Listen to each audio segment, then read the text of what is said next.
Screw them if they can't take a joke.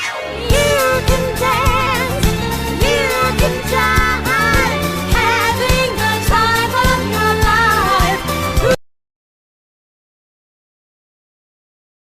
With the snare and the bass, square in the face, this fucking world better prepare to get laced because they're gonna taste my venom. I got that adrenaline. Do these checks till I pass out. Who this? It's big CEOs, you stupid. Fuck your kiddies beat. Whoop it, bitch, I'm outside of some movie. Blue cheese, I swear I'm addicted to blue cheese. I gotta stick to this paper like blue sleep. Bitch, I'm by my chicken like it's a two-piece. You can have your bitch back, she a groupie. She just swallow all my kids in a two-seat. Swagged out, familiar, we bringing them gas out. I still got some racks stuffed in the trap house off the 42. But I'm empty when you're gone and they say, do you need me? Do you think I'm pretty? Do I make you feel like cheating? I'm like, no, not really, cause oh, I think that I found myself a cheerleader. Have you ever taped your Wii controller to your baseball bat?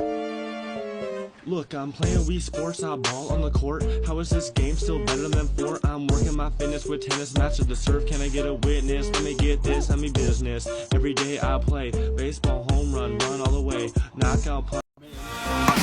Baby, take control now. We can't even slow down.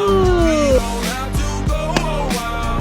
Welcome to my Screw them if they can't take a joke.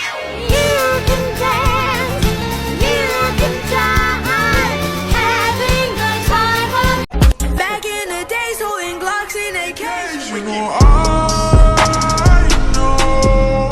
You can see it in my eyes that I wasn't gonna make it. Older brothers fucking, yeah, you told me all the best. Young baseball players, you gotta listen to this one too. Enough with the bad body language bull. If you're on the mound and you're getting squeezed, the umpire's not making any good calls for you, and you throw up your hands, you're throwing a little fit on the mound, that shit gotta stop. That's gotta stop.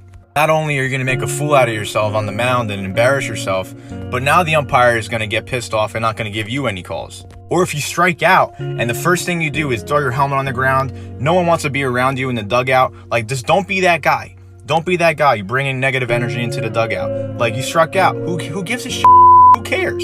Striking out, making errors, throwing balls, and getting squeezed by umpires. It's part of the game. It's a part of the game. And when you have bad body language, it affects you the rest of the game. It affects you.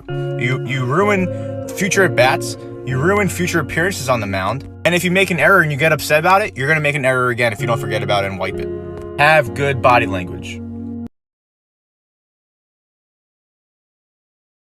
But you can't do this to me. I started this company. You know how much I sacrificed? Your baseball glove if you. Baez hits it on the ground to third. Gonzalez.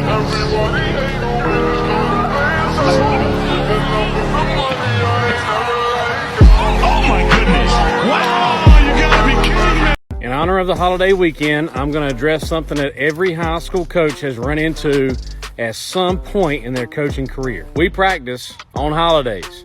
I don't care if we're not in school. I don't care if it's a day out of school for the week. Doesn't matter. We still have games. Therefore, we're still going to practice. You want to take a vacation over spring break? That's fine. Don't try out for baseball, though, because we play games over spring break. You want to go out of town with your family for a long weekend, Labor Day weekend? That's fine. I promise you football's practicing on Labor Day, though. You're going to visit family out of state over the entire Christmas break? That's fine.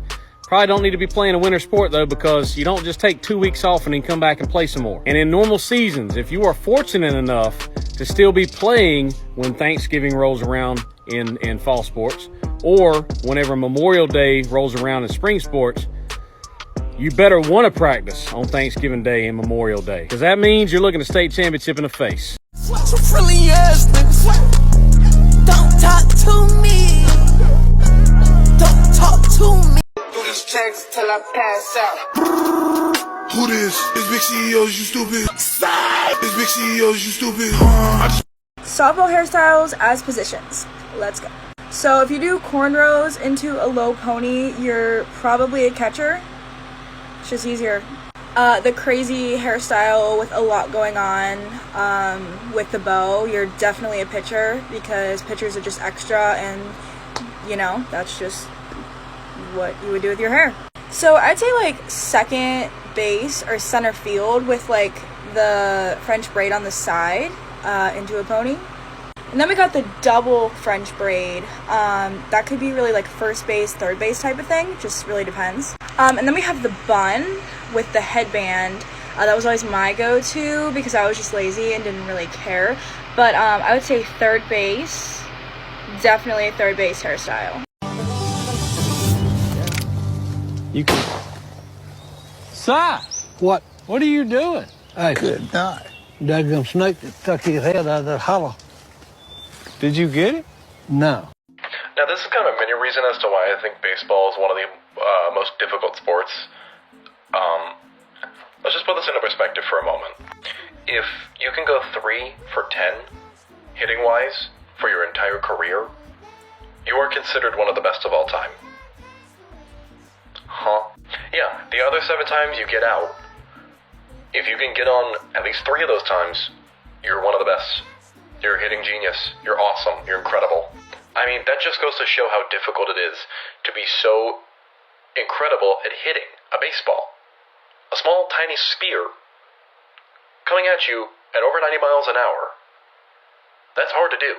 So just to put that into perspective, if you go 3 for 10 in any other sport, you're terrible. But baseball, you're a god. I don't know if that's good or not. I don't know if that's pathetic or not when it comes to baseball, but there you go. And part 4 is going to be about my favorite thing in baseball, pitching.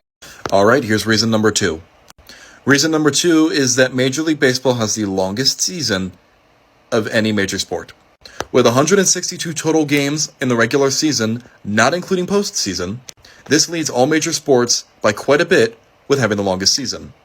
Not also including the fact that they play every single day, for the most part, most of the time playing 3 to 4 games in a series, usually only having 1 day off, with the rare exception of the All-Star break where you have maybe 3 to 4 days off. And if you're playing the All-Star game, you don't really have a day off. And this is, I guess, reason 2A. You're also away from your family and loved ones for quite a while, unless they're moving with you, which, let me guess, they're not going to. If you want reason number 3, don't forget to like the video, and also share it with a friend because, you know, let's pass around a controversial video such as this.